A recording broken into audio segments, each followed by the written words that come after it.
Welcome to my channel. I'm Leda Acha, a BSc, RN and RM. If you're watching me for the first time, please click on the subscribe button to subscribe to my channel. Never you ever go away without watching this video to the end, and turn on your notification button so that my next video you'll be highly notified whenever I upload. In this channel I talk about health, I talk about lifestyle, I talk about beauty. I'm going to tell you a very wonderful secret about immunization that nobody will tell you in the hospital.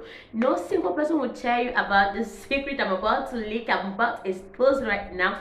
So please try and watch this video to the end. And another one, I promise to make this channel very wonderful, educative and interesting one for you and me. So immunization, we can't talk about immunization without talking about our immune system. When our immune system is low, there will be invasion of microorganisms into the system. But if your immune system is high or healthy, the immune system tends to recognize the invasion of this microorganism by stimulating a substance called antibody. Immunization is a process whereby a person is made immune or resistant to a particular infectious disease by typically administration of vaccine into the system or into the body. Then the vaccine stimulates the person's own immune system by protecting the person against subsequent infections.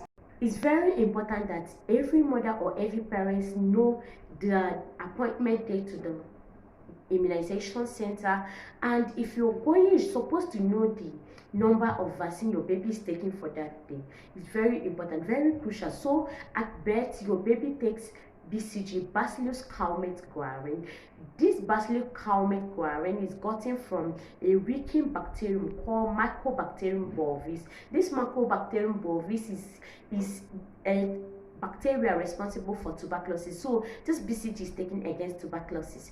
And at birth your baby take OPV, your baby take hepatitis B vaccine at birth. The next visitation to the hospital is at 6 weeks.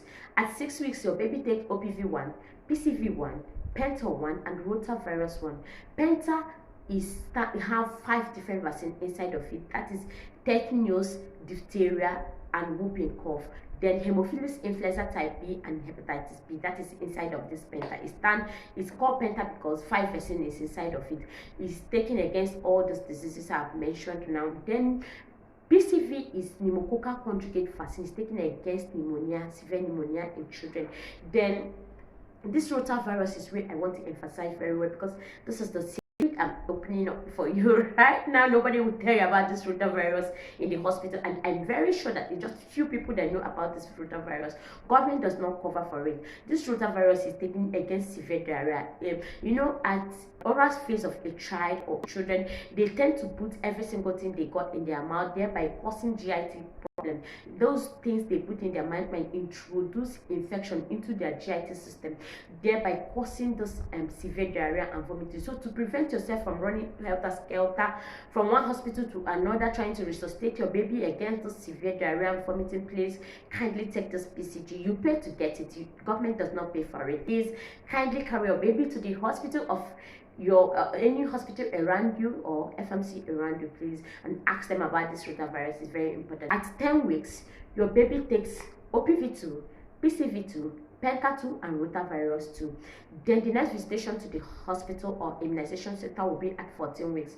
14 weeks your baby takes OPV3, PCV3, pneumococcal conjugate vaccine 3, that's PCV3, then rotavirus 3 and IPV. This IPV is called inactivated polio vaccine. This inactivated polio vaccine is taken alongside with OPV3, that's the third dose of oral polio vaccine.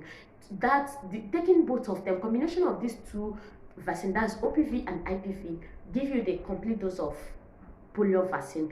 Then this IPV prevent the movement of microorganisms or bacteria from moving through the blood into the central nervous system, that's brain and spinal cord, to prevent paralysis. So when you take this complete dose of this OPV and the IPV, it gives you a very wonderful coverage against paralysis. It gives your baby a very wonderful coverage against paralysis in children. So the next visitation to the hospital will be at 6 months. This 6 months, many parents tend to forget about this immunization. And at 6 months your baby takes vitamin A. The easiest way to know that your baby is due for vitamin A is that you notice that your baby starts scratching his or her eyes very profusely. You'll be asking yourself, what's happening to my baby's eyes, what is happening? So the next thing you do is the only thing you can do is to check your immunization book. You will notice that your people are due for 6 months immunization. And this 6 months immunization, sometimes when you get to the hospital, they'll tell you that there's no vitamin A for your baby. You will only do what I'm about to tell you right now. So you'll give your baby food that is have high content of vitamin A, like fish, carrots, fresh tomatoes, cucumber, watermelon, and so on and so forth. So green vegetable is a very good one that have high content of vitamin A. So your baby, you place your baby on such food to get the vitamin A that they said they don't have in the hospital. That doesn't mean that you not check back later. So the next visitation to the hospital will be at 9 months. 9 months your baby take measles vaccine and yellow fever vaccine. Measles vaccine and yellow fever vaccine is taken against measles and yellow fever. The next visitation to the hospital will be at 12 months. At 12 months, your baby takes 5 different vaccines, which is meningococcal conjugate vaccine is taken against meningitis. Your baby takes booster dose of PCV. Your baby takes booster dose of OPV. Your baby takes vitamin A, and your baby takes DPT, that's diphtheria, tetanus, and whooping cough. Then at 15 months, your baby takes MMR, which is mumps, rubella, and the measles. Then and chickenpox. At 18 months, your baby takes MMR, chickenpox, and hepatitis A. At 2 years, your baby takes hepatitis A vaccine and the typhoid fever vaccine against typhoid fever.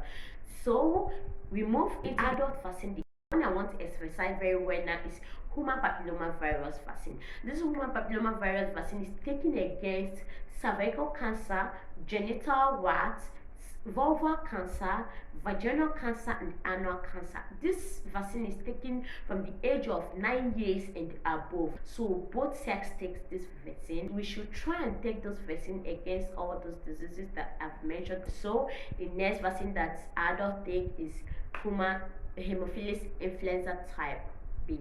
This Haemophilus influenza type B prevents us from getting severe pneumonia, severe meningitis, and other invasive diseases. So try and take this Haemophilus influenza type B vaccine to prevent yourself from getting these diseases. Then the next vaccine that adults take is hepatitis B vaccine. This hepatitis B vaccine is very important because hepatitis B diseases is very dangerous disease that you will even mistake the person with HIV diseases. So please kindly take this vaccine to prevent those diseases. The next vaccine that adults take is typhoid fever vaccine. We all know about that. Then the next vaccine that adults take is yellow fever vaccine. I'm very sure that almost all of us know about this vaccine, and there's even outbreak of those diseases in my area right now. Everybody we're running helter-skelter to get his or herself vaccinated against this yellow fever diseases. So next immunization that adults take is tetanus toxoid. This tetanus toxoid is taken at the age of 15 years and above. So the next one is hepatitis A vaccine. We should try and get ourselves vaccinated against that. Then the next one is MMR. Adults still take MMR against those diseases that MMR brought. That's measles, mumps, and rubella. So this is absolutely the immunization for adults that I don't think anybody would tell you in the hospital, and you pay to get those vaccine done. You pay, the government does not cover it. You pay to get most of them. So please kindly go to any of your health center in your area or FMC in your area and get yourself vaccinated against all these vaccine I've already mentioned right now. Please don't forget to subscribe to my channel to become part of this family, and turn on your notification button so that my next video, whenever I upload, you get it immediately. Thank you so much. Bye.